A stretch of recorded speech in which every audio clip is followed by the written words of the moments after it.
It's my feel-good breakfast show. Welcome back to it. This is your Feel Good Breakfast Show. Nice and chilly Tuesday morning.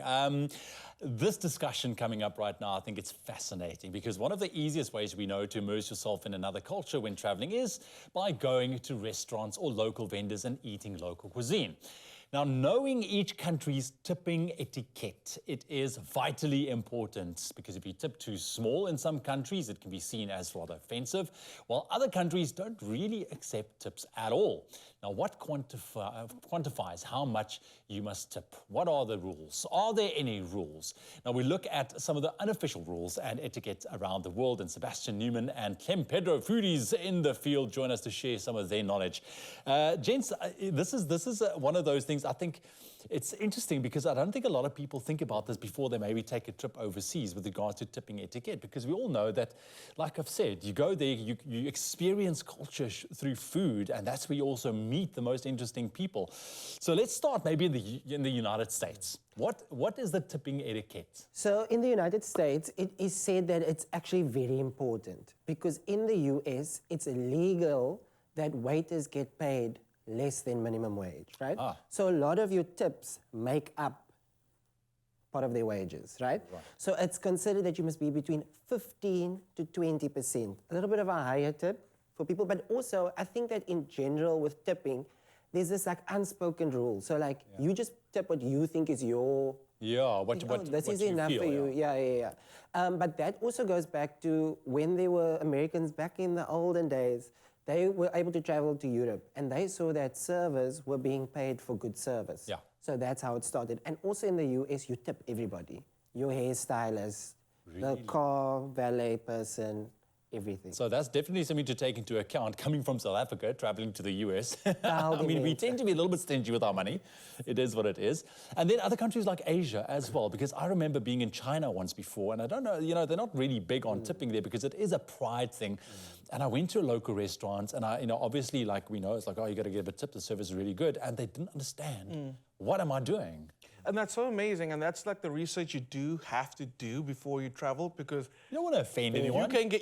Besides offending other people, you can get almost like shamed for not tipping. But then you go in with that mentality, and then you go to Asia where they almost take offense to the fact that you are tipping. Yeah. So it's quite a conundrum, and it's the research you have to do before you start traveling, the percentages and the etiquette and how it's all done.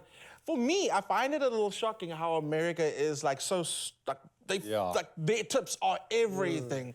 And I mean, you kind of wonder, like, if the restaurants do pay a little higher, would the patrons and visiting have that pressure on them? I also feel like it's a pressure because now you're like, I'm going to support this person's livelihood. I'm trying to eat my How many kids do you have? Oh, okay, that's already 50% of the time. Like, it gets pretty intense. But I mean, not to say, like, South Africa also gets a little confusing sometimes. But wait, let me not jump forward. Let's stay international. Let's stay international. But also in Asia, the only place that it's considered where you must tip is a place like Bangkok. Yeah. So if you go to Bangkok, you have to tip between like 10 to 15%, which is like the general... Or kind of round off the bill. In Japan, they see it as part of their culture to be of good service to you. So it's a compliment, and all they want in return is a thank you in their language. Yeah, you see. So and then if you go about tipping them. I love that for them. No, but I think that is fantastic because it is that pride element. But again, you do want to reward somebody for good service, So it is difficult, and that is why the research is vitally important because it's in our nature. We want to do that. Just quickly jumping over to Europe. What's the deal there? What do we need to know? What do you guys know about tipping there? So with Europe, it's said to be a little bit more relaxed, right? Okay. And in Spain, for example, you don't have to really tip. So there's a lower tip. So it's like between 5 to 10%. But I think that it's also very much on you. Like it's on you in that case because there's no like laws around it.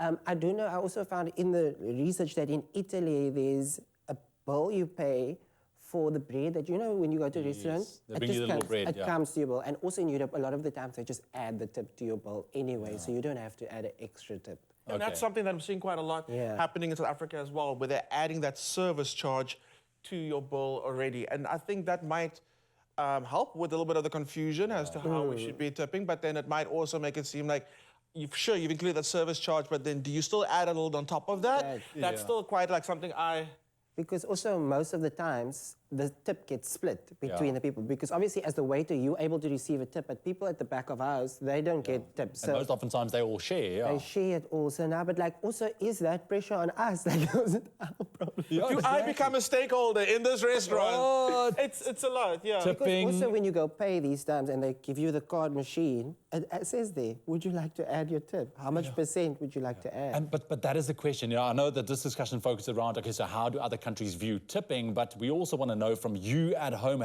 what do you base your tip off of? Is it the service? Is it the suggested tip value? How do you view tipping? I think maybe here in South Africa, and we're going to continue with that conversation in just a bit.